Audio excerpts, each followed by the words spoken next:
Welcome back to another episode of the Bourbon Lens. This is Jake along with Scott, and we're talking to someone, when you hear their last name, you're probably going to think beer, but they're innovating a lot in whiskey right now. So we're joined by David Coors, co-founder of Coors Whiskey Company and Next Gen Beverages at Coors.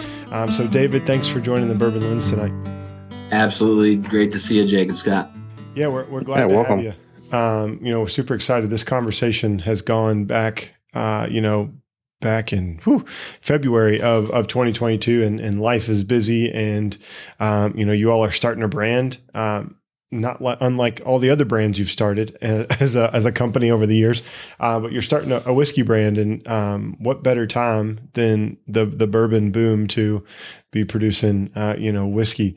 But before we get into that, David, just how are things going in your world? What's it like just being in a big conglomerate of just beverage production in general?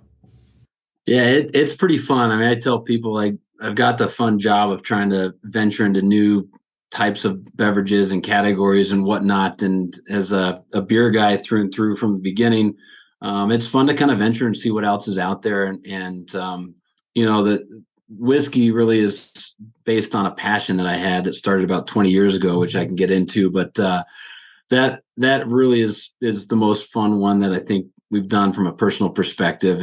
But we've got the support of a big system, but it's also, if anyone works in big companies, they understand how hard it is to do small stuff because we're wired and geared to doing large, big scale stuff. And this is one of those fun, small projects that hopefully becomes bigger at some point in time in the future. But yeah, so it's a fun little gig.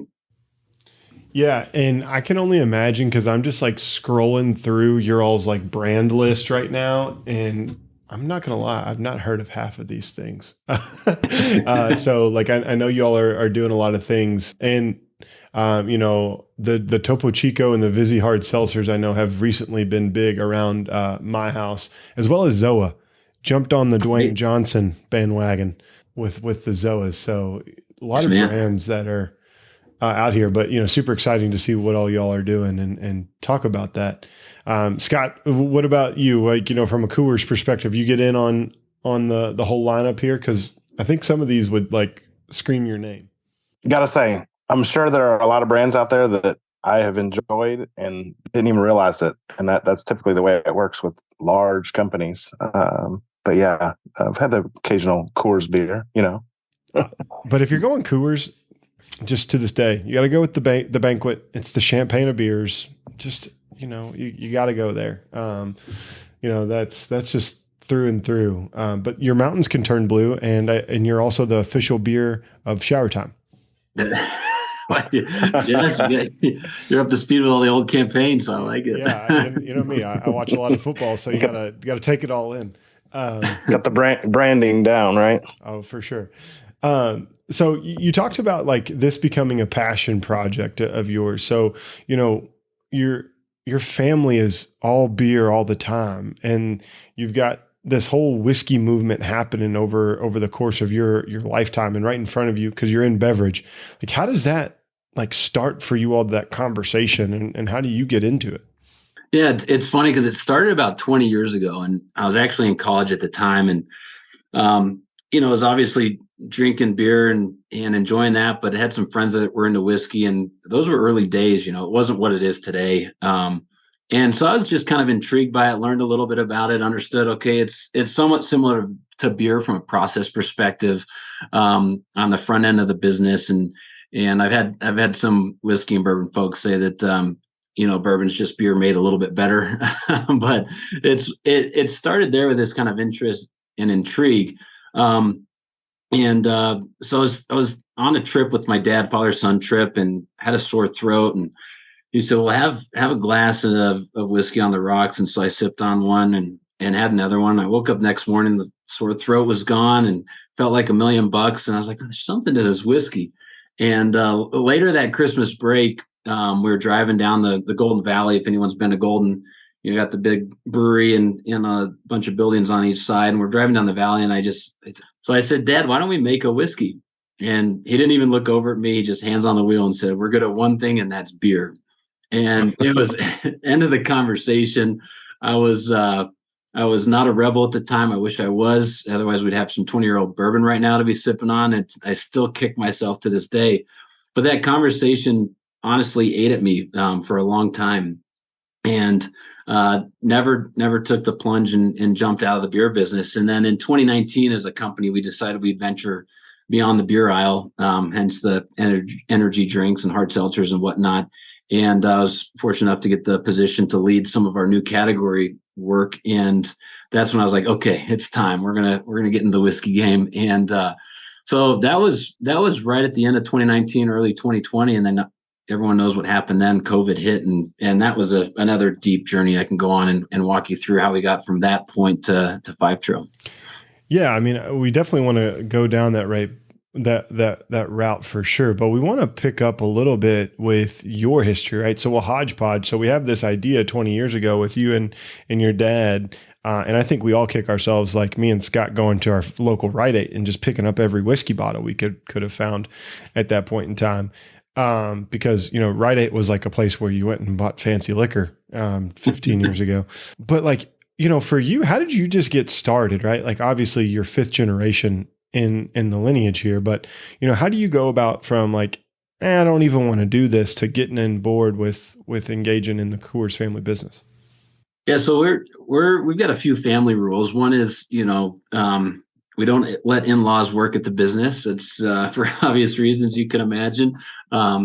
You've got to work somewhere else outside of the business for a minimum of 2 years. I worked in the oil and gas industry in West Virginia, so not far from y'all.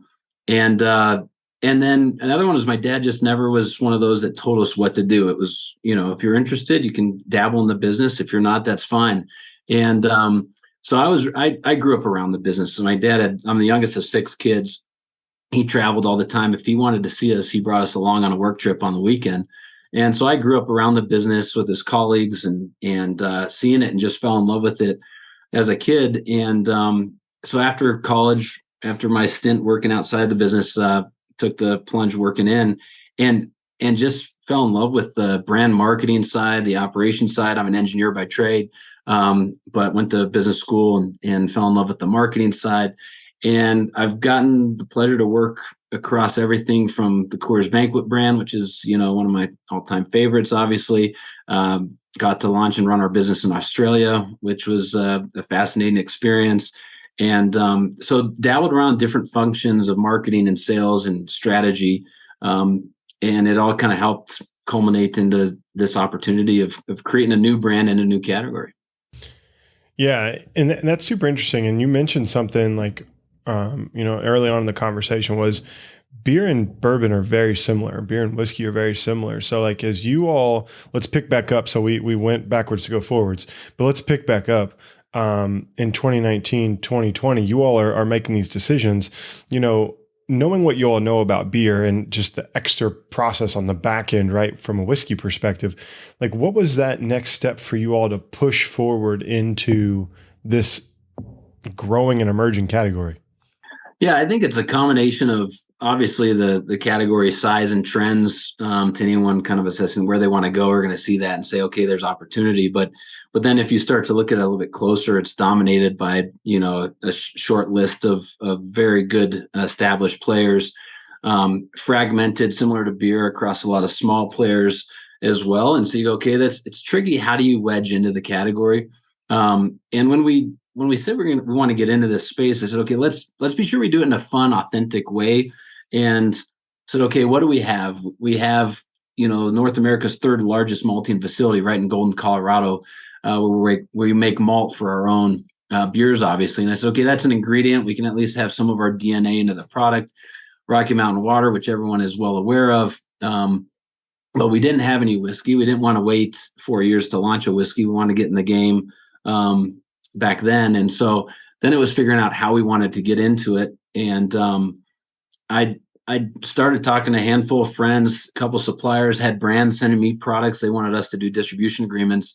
And then someone mentioned blending. And so I had a bunch of juice and I started blending during the dark days of COVID at the end of all the the online meetings, I'd go downstairs and start laying plastic cups, my graduated cylinder, and blending whiskeys and proofing at different proofs and driving my wife and kids crazy.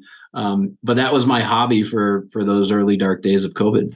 I think we've all been there, Scott. You've gotten your beaker out and your droplet and blended your own whiskey a time or two, right? Yeah, I just didn't have access to some of the older age stocks.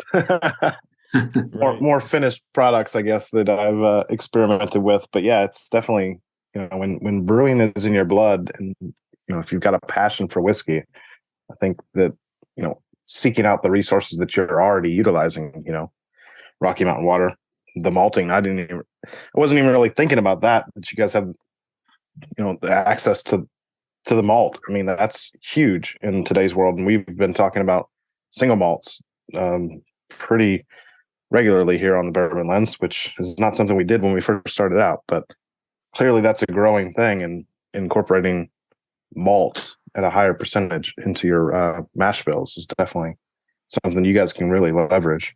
Yeah. And so, like, right, you now have, you've now tinkered, right? And now you have to find the right partner, right? And so there's a lot of people that have a hand in Five Trail along with Coors, right? Peggy Stevens, I know, has a large, thumbprint on this brand.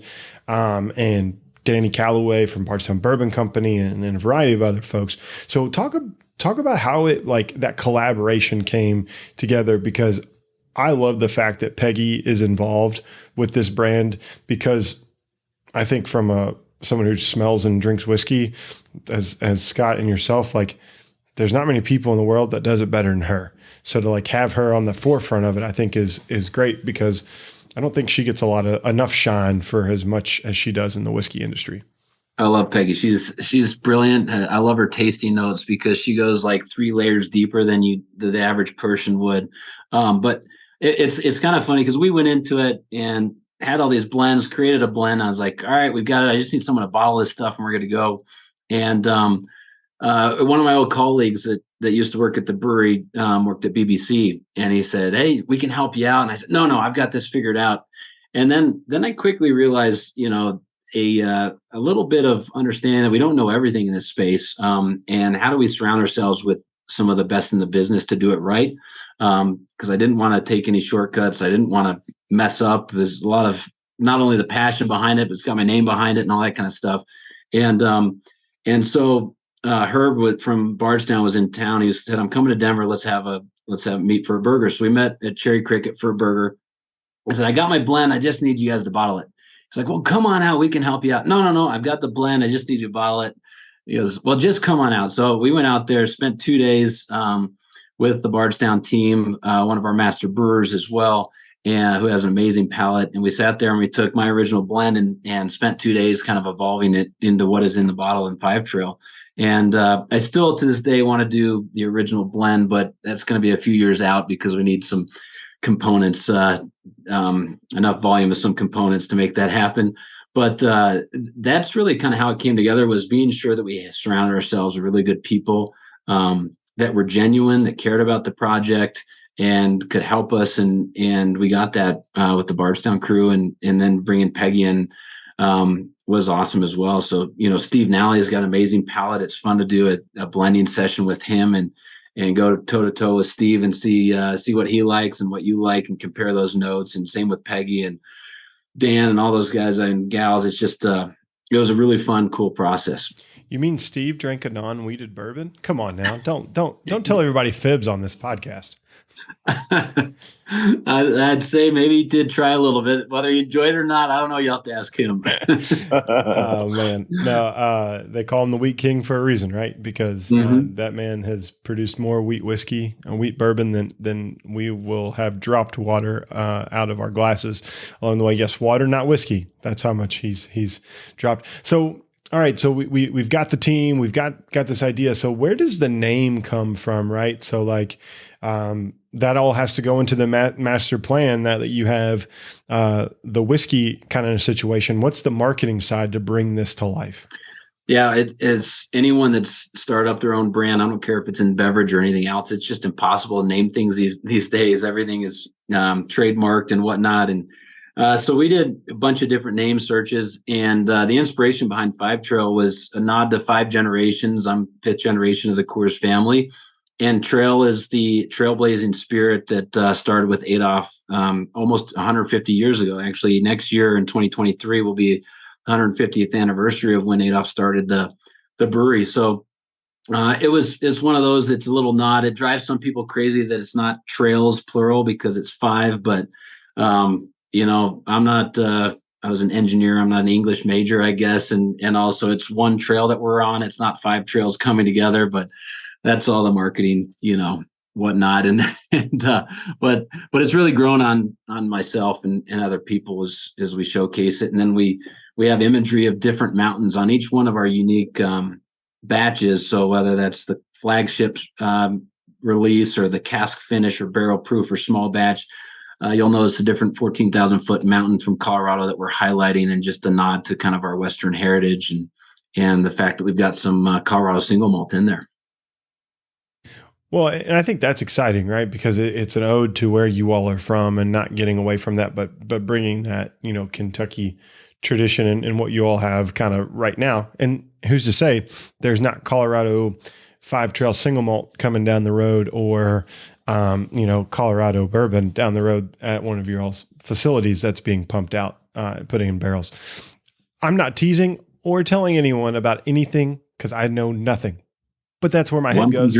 If I have an innovation guy here on the call with us, I know nothing. I know nothing, but I'm telling you, as a spirited entrepreneur, if I had the resources, that's probably where my head would go.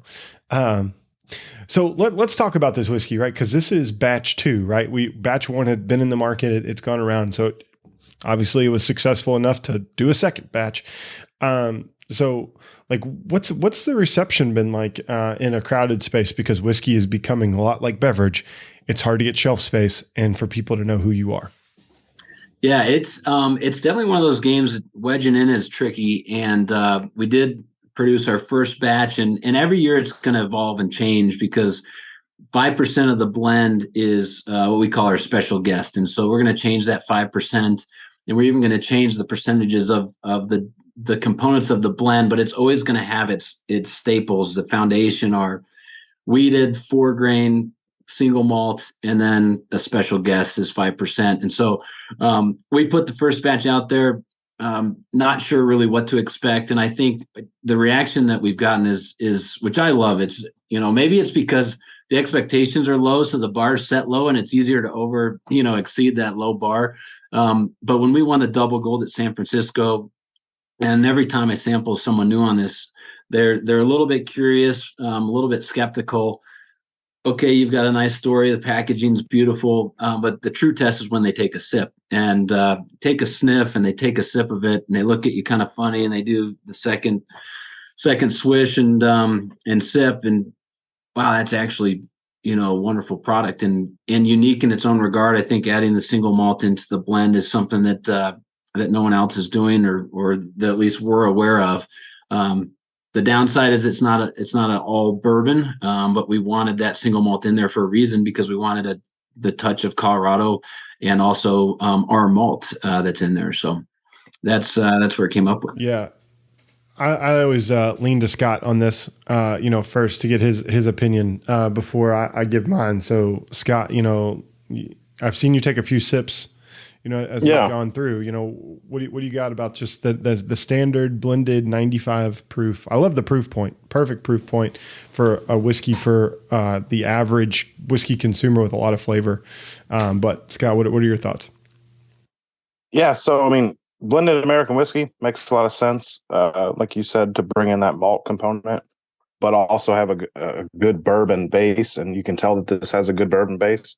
You might even be able to confuse somebody and just say, "Hey, it's bourbon," but labeling blended American whiskey is what's on the label. So, to me, it's got a lot of grain notes to it. It almost has like a graham cracker crust note that it keeps hitting me with that maltiness that I would expect from like a single malt or something like that. But it does have that corn sweetness, or that that doughiness as well.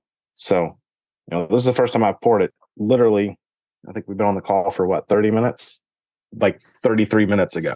So, initial first impression, like Jake said, 95 proof. I mean, it's easy to drink. That's for sure. Yeah, it's full of flavor. I love the fact you called out the maltiness, because I think the malt gives it like that fresh pop of chocolate, like milk chocolate. But the wheat and the rye spice or whatever else is happening, like there's a lemony citrus note that's kind of happened that's going against the milk chocolate. So it kind of reminds me of those like orange chocolate liqueur things that they give at tastings all the time here. Like that's kind of the thing, more lemony than orange. But I think if you've tasted any of the bourbon chocolates in Louisville at the tasting, or any bourbon place, it's kind of like that orangey citrus thing. I love that. And then I'm going to go ahead and just transition, because you all have some new lineup stuff coming out with this batch too. And one of those is the barrel proof. Yes, I wanted to make sure one of those is the barrel proof. And so what I would say, just as an non-exaggeration, the barrel proof at 59.9, 59.5, I can read kind of, 120 proof, almost 119. It just accentuates everything. Like that's when I really got those lemony citrus notes and that maltiness of the chocolate, like trying these side by side, but you wouldn't tell that's 120 proof, 119 proof. Like that's what I like about it. Cause 95 gets you in a right palate perspective. And that 119 is a step up. It's just bold flavors. It's not a bold burn, which I love about it. Yeah. And what's also, unique, a little bit complex, is each one of those different releases are going to have a slightly different mash bill. And that barrel proof is, in my opinion, it's what Five Trail really stands for, because it has a 6-year-old Colorado single malt in it. So a little bit older single malt. And it's got 12-year-old Kentucky bourbon. 12% of that blend is Colorado single malt. In our first batch that we released, we had 15% Colorado single malt. In our second batch, we brought that down to 8. For the barrel proof, we brought it back up to 12 to really have that true flavor profile shine through. And I think the barrel proof is a great example of what Five Trail is all about in its purest form. Yeah, I think it's money. I think it's a money pour, but it's also something that I think if you're not a neat whiskey person, this would go great in a cocktail, like in an old fashioned, in a Manhattan, because of the spice, because of the flavor profile. This would be a great whiskey that stands up to those ingredients, that gives you full flavor, and gives you a conversation piece to have. Scott, you're spending some time with it as we sit here, so it seems like you like it.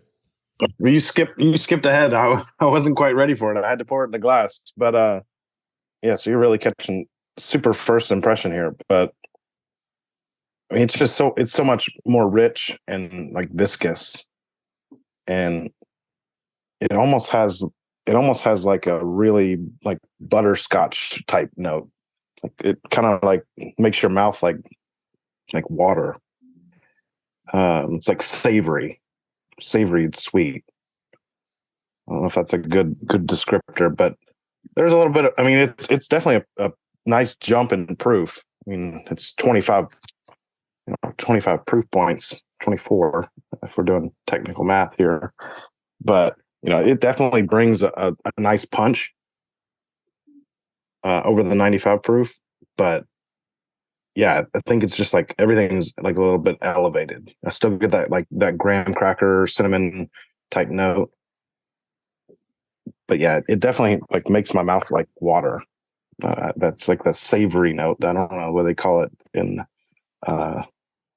Asian cooking, umami. Is that what it is? You being fancy. Did you watch the Food Network? I don't know where that comes from, but yeah, the Bobby Flay.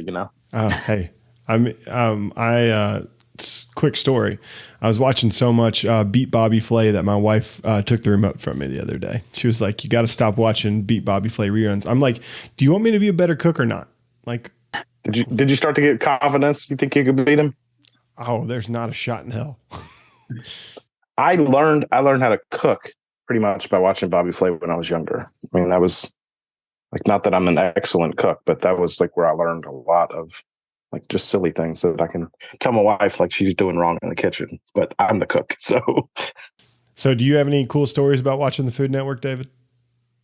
Oh, we got into it. I mentioned being in Australia. They had a, I forget the name of the show. It was similar, like a top cook show that we got into. Those were one of those that you go, gosh, I can do this better than them. And then you go try to cook in the kitchen. You're like, okay, no, I can't. I can't do this. Everything's burning, boiling over, got stuff going on.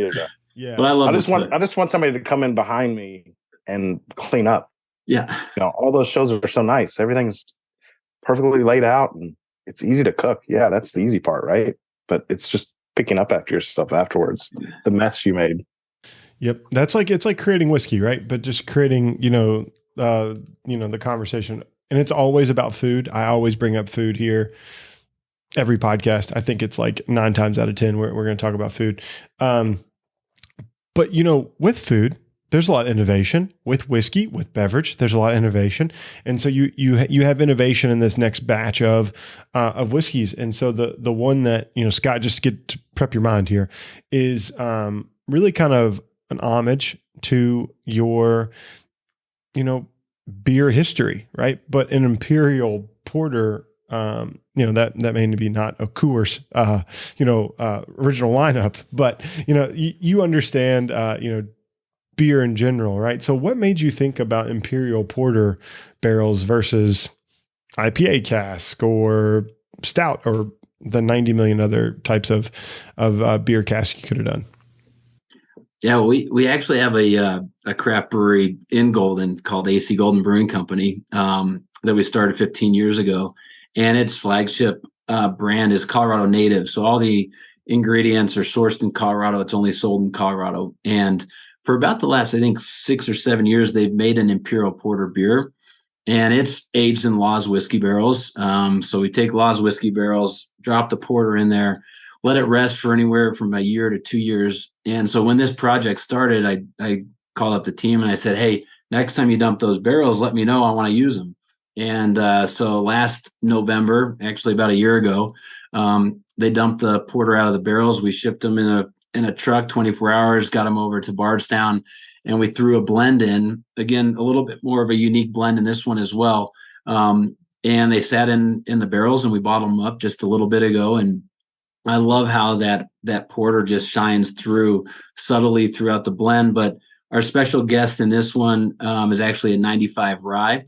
So what I love is that it brings that spicy character through with the sweet, chocolatey, toffee flavors of the imperial porter that are soaked into those beer barrels.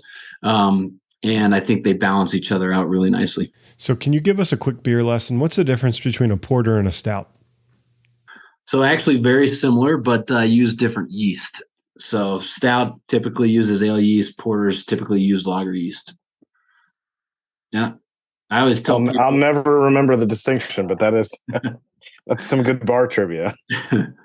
Yeah. I always tell people when I talk to some of my colleagues that are very beer focused and don't know much about whiskey, I tell them that, at the very top of the pyramid, you have beer, and within beer, you have two types. You have lagers and ales.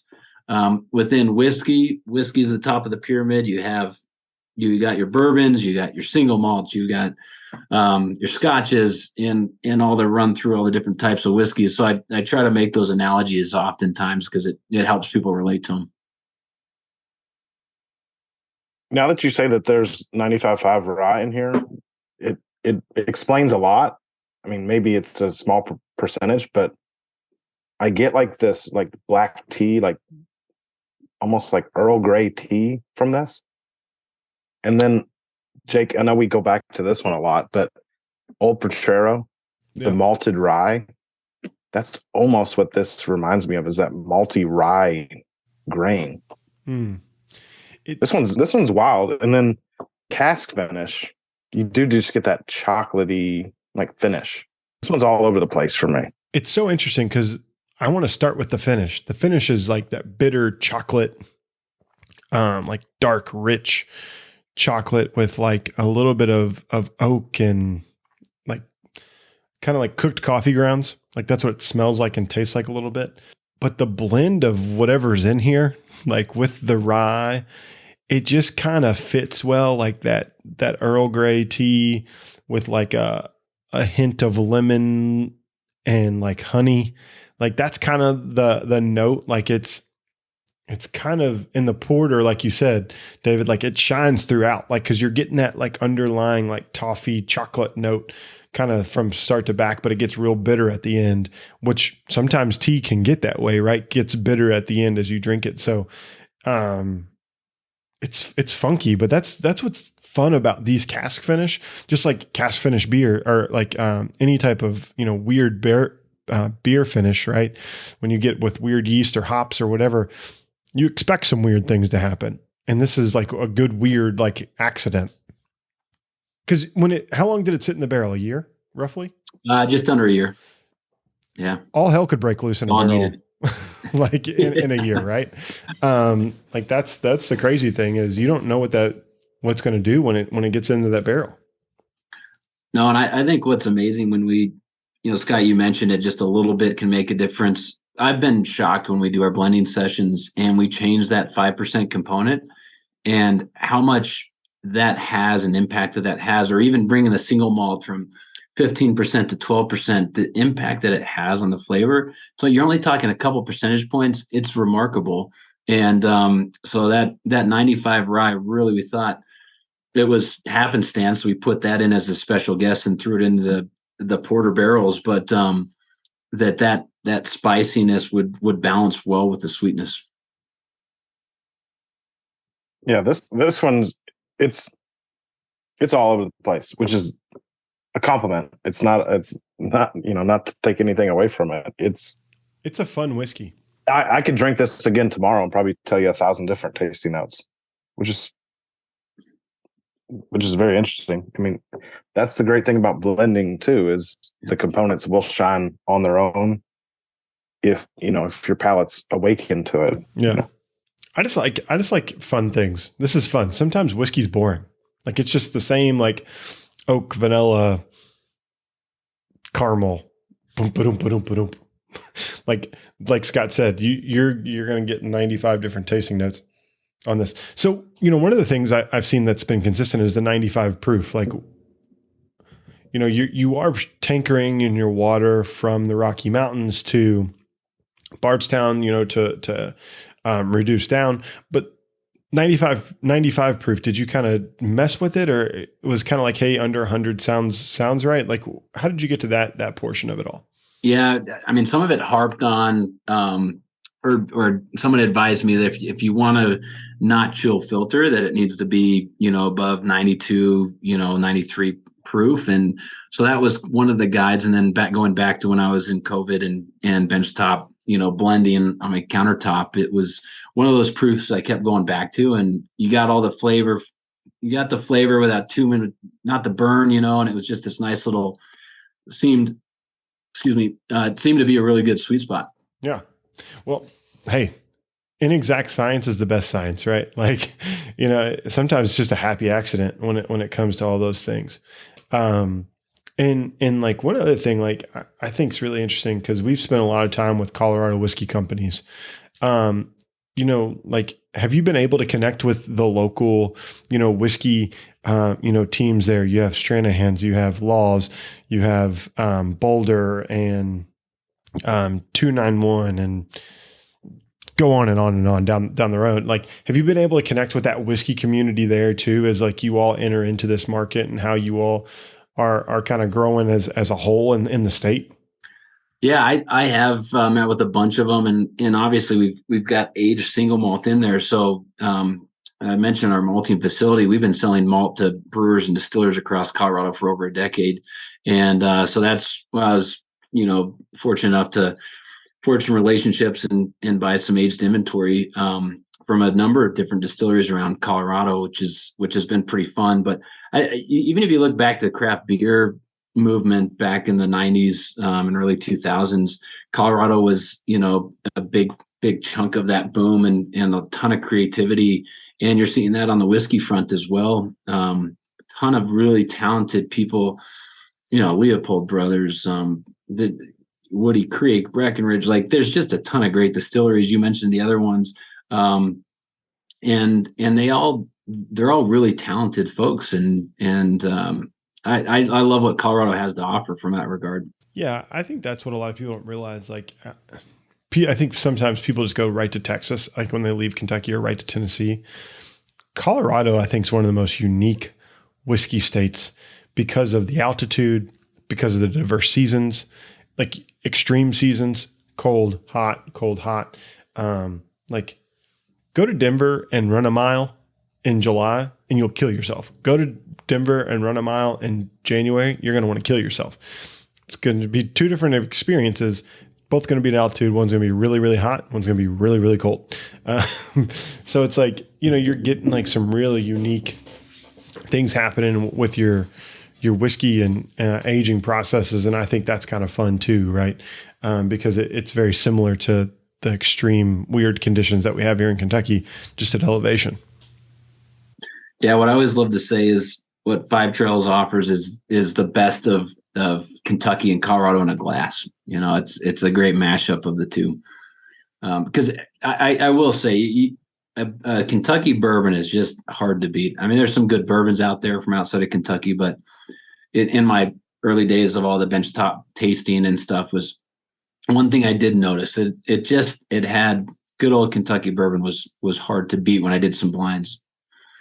Scott agrees. So, yeah, that's where I was born and raised, right? So you guys are doing a lot of work with Bardstown Bourbon Company. Obviously, we know their capacity and their capacity for creativity is like what I like to say. Are you all also like warehousing barrels in Colorado? Like what are your ties back to Colorado? Are you running the still in Colorado that's producing whiskey for down the road, or like what are the ties there? Yes. So far, we've just procured aged barrels from Colorado. We're laying down new make with Bardstown. With that new make we're laying down, we are shipping our malt from Golden out there for each one of the mash bills, whether it's 5% malt in a bill, or we lay down some 100% single malt at Bardstown as well. So we've got some stuff that we're laying down, and we're trying to chart that path. Honestly, it's one of those where we didn't know how this was going to go. And I think I'm still proving to folks in the business that we can make a go at this, and the verdict's still out. Honestly, we'll see if consumers enjoy the products that we put out, but I'm having a blast doing it, and it certainly is a big passion, and I've got a strong desire to make it successful. So we'll see what happens, but it always ends up what that consumer spends their hard-earned money on. If they spend you can do as many consumer research groups as you want, but when it comes down to the old magical dollar bill that they go to a store and do they spend it on something that you made, that's a true test. Yeah. So what you're really saying is that you're going to continue focusing on blending, and there's not going to be a Five Trail banquet whiskey, right? Like, the banquet beer. Well, we do have a little teaser. I don't know if the team wanted me to do this, but I'm going to tease you guys. We do have something in the works that will be in the bourbon realm that will release next spring. But it's still in the works, I'll say. Well, sounds like we'll have David on for 2.0. So just be on the lookout. That's called Tease. Yeah, stay tuned. We'll just redo a podcast. So I think one of the things that's very interesting, another one of my hobbies, Scott probably kills me now, is I watch a lot of Shark Tank. And like every time any of those guys get pitched a beverage, they like literally want to flip a shit. Like they just like hate it. And so like, as you all, being really well positioned from a beverage category perspective, like I just want to talk through like what it's like whether it's a whiskey, whether it's a Zoa, whether that's Vizzy, whatever, pick one. Like, what's it like to position that, to create like that groundswell to continue to want to produce, that product for the market? Yeah, I mean, gosh, where do I start? One thing I found, it's funny because, the more that I talk about whiskey internally, I found out we have a lot more whiskey drinkers than I thought. It's a bunch of beer drinkers, but everyone has a little passion for whiskey on the side, it seems like. So I think there's tapping into some of that. That's part of it. We are a beverage company. We have, a great route to market with our distributor network. We have plenty of great capabilities, but it's also one of those that if our big beer brands aren't working, that doesn't matter how much we do on the small end of things. And so we are, as a company, solely focused on our big beer brands. And we've got to create the own momentum for the smaller brands. And that's me and my team's job to make sure that happens. I mean, I've been going around traveling, meeting with retailers, distributors, consumers, doing, tastings, bottle signings, whatever I can, just to get the word out there. And that's the ground game that this industry takes. And people want to know that there's someone behind the brand. They want to know that there's some passion behind it. And the more I can do that and interact with people, I think the better. No, I think that's so important. Like when we find brands that like have people like yourself behind it, talking about it, having conversations, willing to hop on a Zoom with 30, 40 people and engage with them. Like that's the golden ticket to get a consumer to like continue to engage. Because we've had some folks on our Patreon that like have come, whether it be Lisa Wicker or some other folks, but now they're associated with Widow Jane, even though Lisa left, right? They're like, oh, we want to be Widow Jane fans because we know her, what they put out, like all of those things. And I think it's still, at the end of the day, it's about the experience, right? Like, Yeah. and you helping create that experience for that fan to pick up one time, like, oh, hey, I met someone in the Coors family and like he signed my bottle. That goes a long way, I think, personally. Yeah, I mean, what I think is it's authentic, right?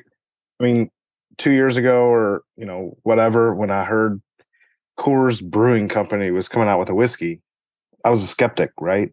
I said, "Oh, they're just hopping into the whiskey game, just to hop into the whiskey game because everybody's doing it." But talking to you today and seeing where you guys have come for the past 2 years to develop this relationship with all the best whiskey brands and then blenders and everything, like it shows that there's really an authenticity behind it. There's a passion behind creating a brand. And it seems like you guys would love to grow this to a huge whiskey brand, but you'd also probably be okay with it being, a small size whiskey brand where you can be creative and be flexible and do your own thing as a whiskey company within, the Coors Brewing Company as well. So, that's mainly on you, right? It's creating the authenticity and showing your passion of 20 years of, hey, I want to create a whiskey brand, no matter what my dad says and no matter what he thinks. I'm going to keep pushing him on this and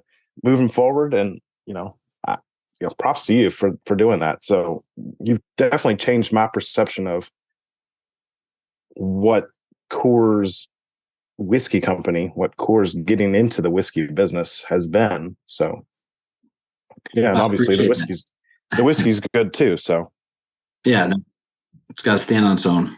For sure. Yeah.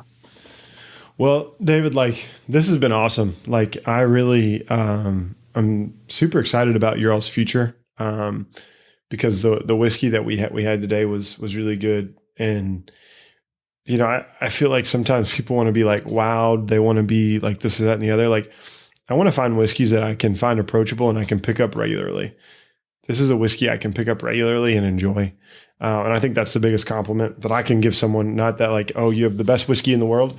No, hey, you have a whiskey that I want to pick up 2 to 3 times a week, right? And enjoy responsibly. during those times. So, for me, this has been, a great introduction into Five Trail.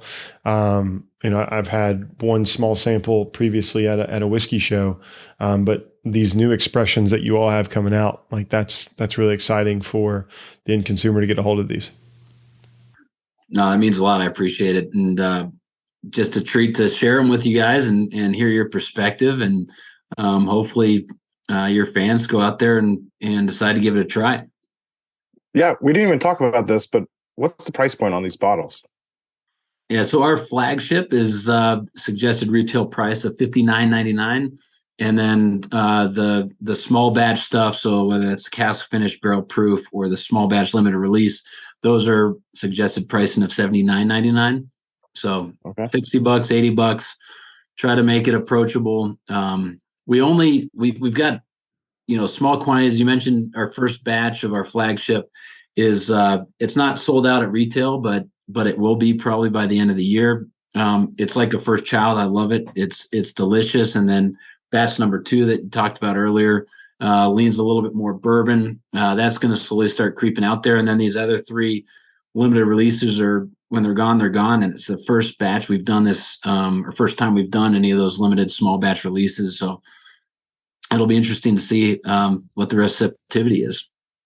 Yeah, and I love taking like the vintner approach with the batches, right? So you're doing these in batches, so you're getting these different vintages expressions, right? So hey, you had the 2022 and the 2021, now you're gonna have 2023. Like you're gonna have these things that are pumping out, and so you can have these expressions to see where you all grow as a company over time. I love that. There's a few other people that are doing it, but I love that expression because that's what I like about wine. I want to look at a vintage. I want to look at whatever, because I know I may like that year or whatever from a beverage perspective. And I think that's a pretty cool way to, keep the consumer engaged in your all's journey. Yeah. And on the front and back of the packaging, we've got the batch numbers on there. So that's how they can kind of decode it.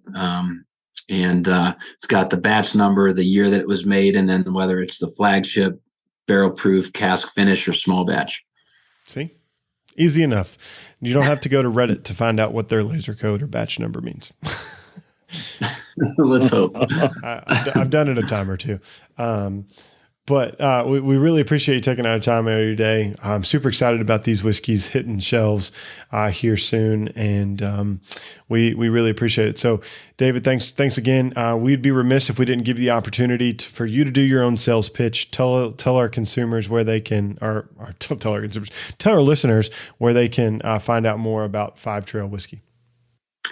Yeah, if you go on to fivetrail.com on the website, we're very transparent. We've showcased all of our blends, all the past and current releases. Follow us on Instagram or Facebook at Five Trail. Those are our handles, and we're going to continue to be talking to folks on those. We just gave away some cool merch. We'll keep doing that. We'll keep you posted on the new releases that we have, and we're in 11 states, probably 12 by the end of the year, and more markets opening up next year. So if you're in Colorado, Nevada, Northwest Texas, Wisconsin, Kentucky, Tennessee, Georgia, New York, Pennsylvania, and Illinois, you can find us. Easy enough. Well, we really appreciate it. Thanks everybody for listening to this episode of the Bourbon Lens. We really appreciate you all hanging out with us and David tonight. As always, you can find us on Instagram, Twitter, and Facebook at Bourbon Lens. You can also go over to our website, bourbonlens.com. We have all of our great information there, information on this podcast that's going to release, as well as reviews on each of these 4 products that we talked about this evening. And last but not least, if you want to join our growing Patreon community, we really appreciate it. There's opportunities to meet exclusive. There's opportunity for exclusive access with distillers, with brands, and different barrel picks that we have in the future. So until next time, cheers. Cheers.